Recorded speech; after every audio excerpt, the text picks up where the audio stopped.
Hello, my name is Nicole, and thank you so much for taking the time out to listen. Today I titled this message, Seeing the Good in People. Seeing the Good in People.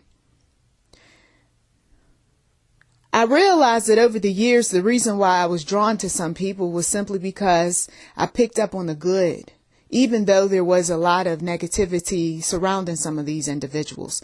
But there was that little glimmer of good, right? There's that hope that you have that the person's going to change.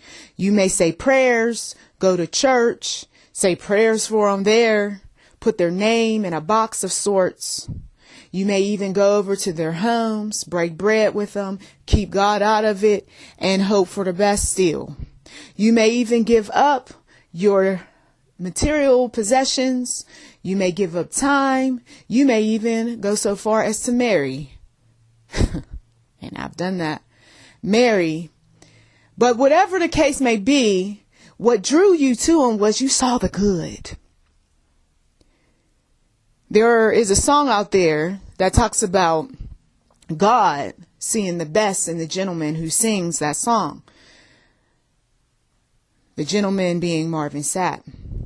He saw the best in me when everyone else around me could only see the worst in me.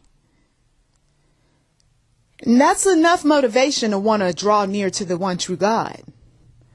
And then, as if a cherry on top of some ice cream, a person shows up and they say, I see the good in you. I see the best in you. And even when no one else around you sees it, I see it. And so you and that person or that group, you all go along down this merry little path together, 5, 10, 15, 20 plus years of seeing the best in each other, the goodness.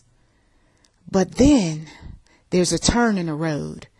And that one who used to admire and used to appreciate and used to respect and love you and was so sweet and so kind, they did something different. They started to belittle you. They started to hurt you. They started to do some things that were unorthodox, that was downright crazy. But you still see the good in them, even in the dysfunction, even in the crazy making. I still see the love, and I know that he just wants what's best for me, and I want what's best for him. And I still see that light in her, even though we've gone through so many battles. And that is the motivation for some people to stick it out with your crazy self, right? But what if 1 year, 5 years, 10 years, 15 plus years go by, and if anything, the little bit of light, little bit of goodness within the individual is suffocated, and now I don't see too much of anything. This is when the separations and the divorce takes place. This is when the fights increase. This is when people start saying, I'm going to take this, I'm going to take that, and you're not going to be left with anything. Because they got tired, you see. They got tired of trying to look for the good. It's one thing when I see it. It's right there in my face. I see that this is a decent person. This person really cares about people. I see that this individual over here is a good helper or what have you. It's in my face. There's no disputing. But when I got to look for it, when I got to pray about it, when I got to fast, when I got to get a whole team of people to surround me and keep me away from certain demonic entities concerning a person, wait a minute, hold up. That's when you got to establish the boundaries. That's when you've got to say, back in the day, yeah, I get it. We had some good times, but now, what have you done for me lately? What's good in you nowadays? I can't tell. The cat got your tongue. You don't speak. You don't tell me anything that's worth 2 cents. You don't make me feel good when I'm in your presence. No, I can't see the best in you. Yeah, I suggest that you just gone off with Jesus somewhere, because this relationship, this connection is over. And some people, They got the message loud and clear when the woman packed up her stuff and put it on the truck. And other folks, they got the message loud and clear when the company said, we no longer need your services. And some folks got the message loud and clear when there was an all-out attack on them. That person just started swinging and yelling and fighting. I can't stand you. I can't deal with you no more. This is too much. And God allowed it, you see, because you see, sometimes we don't see it. I remember years ago, I didn't see the truck coming, so to speak, when the individual was attacking me. When the individual started doing all sorts of dirty things behind my back, I didn't see it because guess what I was doing? I was too busy seeing the best in him when no one else could see, you see. But how long do you do that, my friend? How long do you keep telling yourself, well, there's 5 good things over here, but yeah, there's 20 some odd things that are bad about this relationship, this connection, this business. I mean, initially we started off, so I thought, with 20 some good things, but that was just me convincing myself into believing that everything was good and okay and all right. But no. There's some negativity in this connection, a whole lot of negativity. And what am I willing to give up or deal with in order to remain in this thing, whatever this thing might be for you?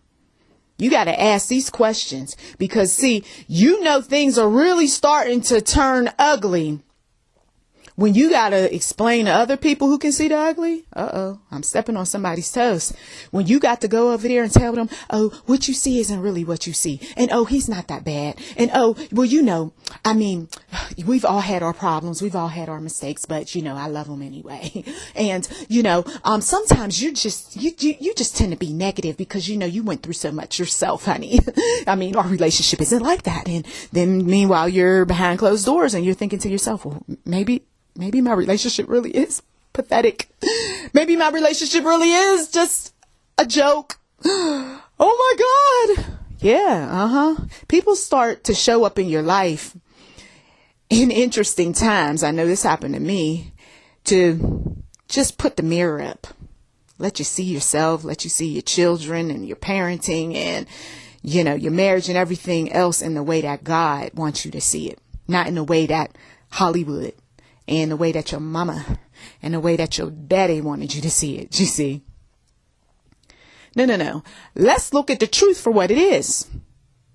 As I said in another audio, you need to allow for that light shedding process to take place. And then maybe for some of you all, you'll get to the healing that you so desire and you can move on with your life rather than fight it.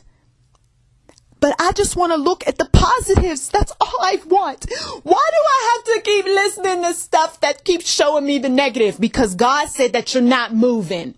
Because you're not acting on a plan. Because matter of fact, for some of you all, you never did bother to get the notepad and the pen out to write down exactly what you needed to do to make life better for you as well as those that you love. You just go along with whatever. It's okay. It's all right. And some of you all even say when stuff comes up, you just say, whatever. I'm just going to focus in on the good and only the good.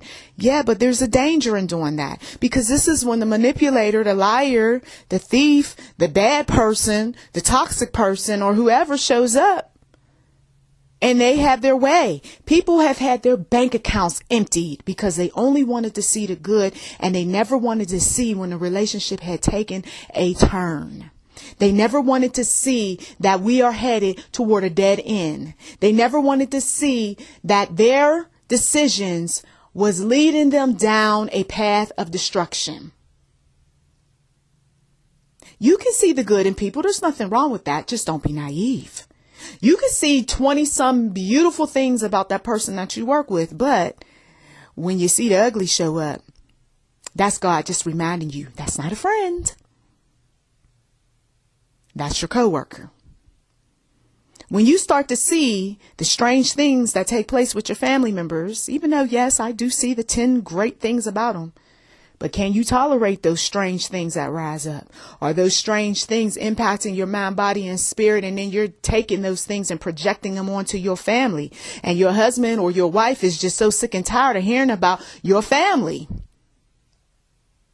Then when you try to say something positive about them, everybody done heard so many negative things that they don't even want to hear your positives.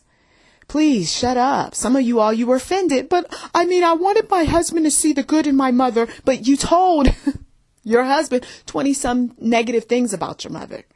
I really wanted my wife to see the good in my father, but she had to sit through a long speech of all the ugly concerning your father. So why would she start wanting to see all this positive? You might have the capacity still to keep going through with your fill in the blank relative, but she may not, or he may not, you see.